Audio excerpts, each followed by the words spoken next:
Have you heard the famous saying, the luck of the Irish? Where did that saying come from?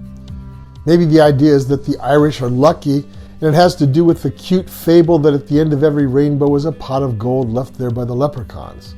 Wouldn't that be nice? But the Irish weren't always lucky. In fact, from 1845 to 1852, they suffered some of the worst luck you could imagine in what is now known as the Irish Potato Famine. In Ireland, it's sometimes called the Great Hunger. So what was this all about? The devastating famine was caused by a blight on the potato crop in Ireland, which by 1800 had replaced grains and dairy as the staple food of common Irish people. You may recall that the potato originated in the Americas. It was only imported into Europe during the Columbian Exchange in the 1500s, when Spain introduced many American products into European usage. Tobacco is another example of an American product that was embraced in a big way in Europe. However, in 1845, a disease called the potato blight hit Irish fields. The blight was especially severe in the western and southern parts of Ireland. Some regions were so hard hit that the population suffered as much as a 65% decrease due to starvation and emigration. Suddenly it seemed the Irish were appearing in many places that they had never had much of a presence in before. Now, why did this happen? Well, there had been a significant Irish population growth over the past several decades. That resulted in more mouths to feed. There had always been widespread poverty among the middle and lower classes of Irish society. So when the famine hit, it created absolute devastation. Matters were made worse by an absentee Irish gentry who owned the land but were disconnected from its day-to-day management. This situation went hand in hand with a distant British government back in London who controlled all of Ireland at the time. Many English people had an ambivalent attitude towards the Irish Catholics already.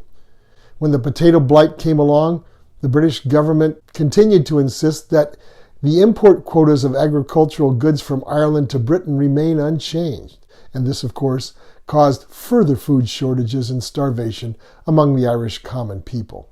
Of course, there were acts of compassion both in Britain and in North America. Shipments of food and supplies were earmarked and sent to Ireland to relieve the suffering. In North America, there were whole fields devoted to aiding the starving people of Ireland. For instance, in 1845, a farmer in Virginia donated the entire wheat crop on some of his land to the suffering Irish.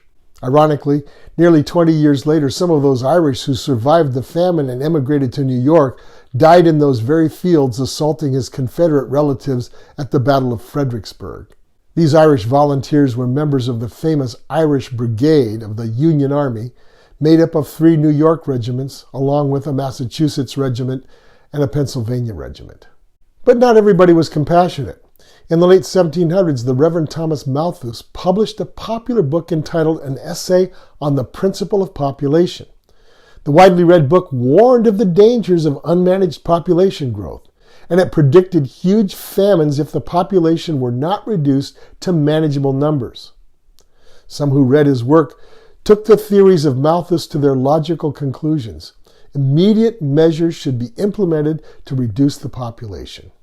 And when the Irish potato famine hit, many in Britain who were already prejudiced against the mainly Roman Catholic lower classes of Ireland felt that maybe it was best that they simply be allowed to starve. You read echoes of this attitude coming from the mouth of Ebenezer Scrooge in Charles Dickens' A Christmas Carol. Even today, Malthusian theory seems to be on the upswing among some supposed intellectuals and elite circles who advocate population reduction, of others, of course, not themselves. During the Irish potato famine, there were stories told of travelers seeing the emaciated bodies of peasants lying beside the roads all over Ireland, their mouths smeared green because they'd been eating grass in order to try to survive somehow. It was a terrible, terrible time and a dark episode in history. And although it's hard to determine exactly, estimates are that as many as 2 million people died of starvation in Ireland between those years of 1845 to 1852. About the same number managed to emigrate to other places. A minority went to the British Isles, especially the area around Liverpool. Others found their way to Australia, but most came to North America. In the United States, they tended to stay in the cities where they first arrived: New York, Boston, Philadelphia, Baltimore, forming a significant part of the population in these cities. Some moved further west to Chicago. But in these cities, they found lower-end jobs like cooks, maids, and day laborers. Some went to work in factories and farms. Others went into the police, or on the other end of the legal system, they joined the Irish Mafia. There are stories that steamboat captains on the Ohio and Mississippi rivers preferred to hire Irish laborers to work on the boilers. These boilers that powered the steamboats sometimes exploded under the pressure.